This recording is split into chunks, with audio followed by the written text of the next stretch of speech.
Hello! For today's video, tayo mag-unbox ng iPhone 13 Pro Max.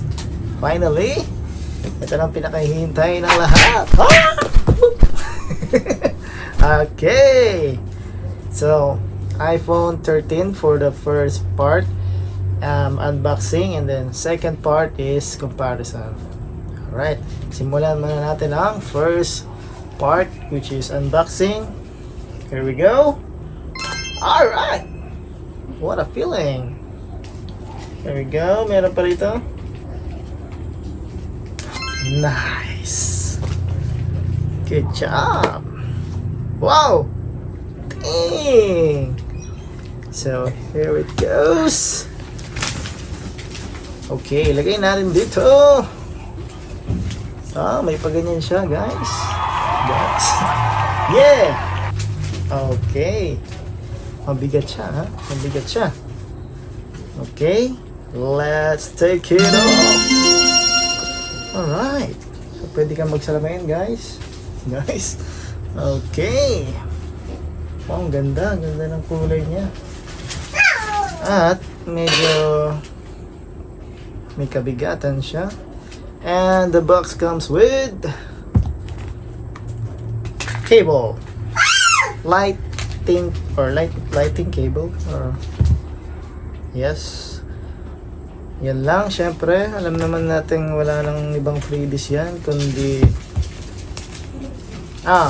SIM ejector pin, yan lang. Okay, so ano ba ang pinagkaibahan ng iPhone 12 sa iPhone 13 Pro Max? Okay, try natin i-on. Yun. Lumabas na.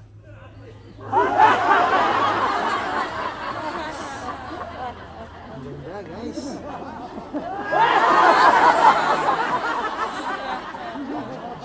Oh, hello.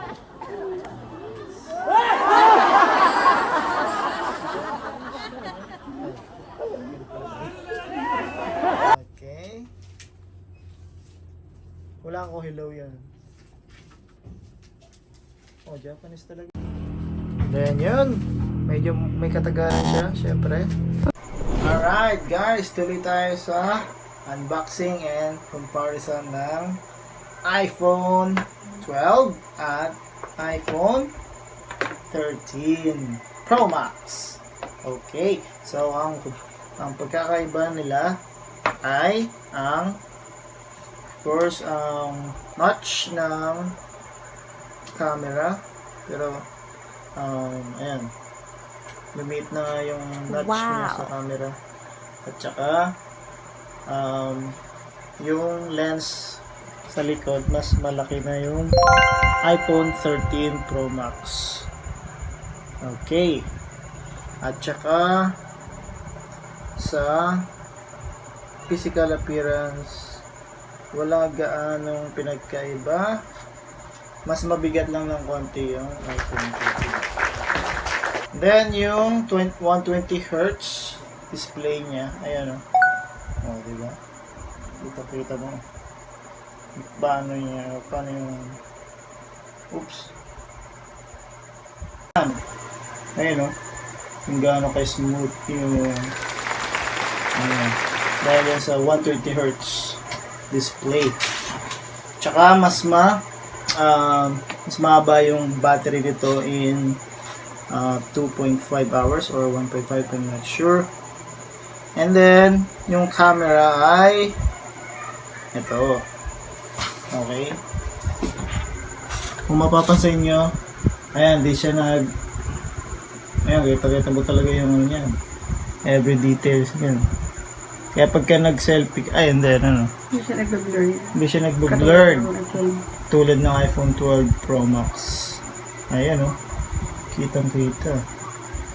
Lupet. Pwedeng na to, microscope to. May cinematic. Ayan o. Oh, makikita mo na yung mga kuta-kuta dyan. Wow, hindi mo ba't pa ginagamit to? Ayan, tsaka yung cinematic. Where's the cinematic? Ayun o. Wow! Okay, pang vlog talaga to.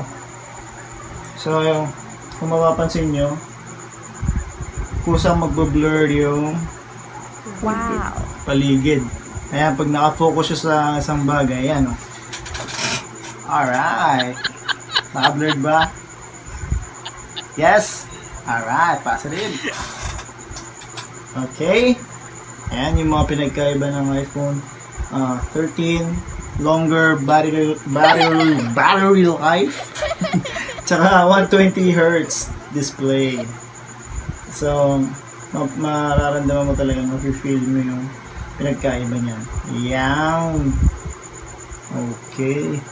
Ang bilis ng response. Tapos yung yun nga, camera, when it comes to camera, pang much worth, ano to, mas mas vlogger friendly. Bukod sa, syempre, sa tubig, pwede ka na mag-vlog sa tubig, mas malinaw pag pinofocus mo sa sarili mo. At saka, yun! Alright! Okay, so yun nga guys, yun yung comparison ng iPhone 12 Pro Max at iPhone 13 Pro Max. So, bukod sa sa mura lang, konti lang ang minahal nito sa iPhone 12, malaki talaga yung pinagkaiba nila when it comes to camera and display. At yun nga, isa pa sa maganda sa iPhone 13 Pro Max ay may 1 terabyte na siya na variant, at yun yung pinaka maximum storage niya. So ayun, bale ito 256 lang GB, pero you can maximize to 1 tera if you want. And then yun guys, thank you. So yun lang ang ating review and comparison ng iPhone 12 at iPhone 13. Abangan nyo ang in-depth review ng iPhone 13 Pro Max pag nagamit ko na to. Alright, thank you guys. Alright, so don't forget to like, share, and subscribe. If bago ka lang sa aking channel, huwag mo muna subscribe yan. Okay, thank you.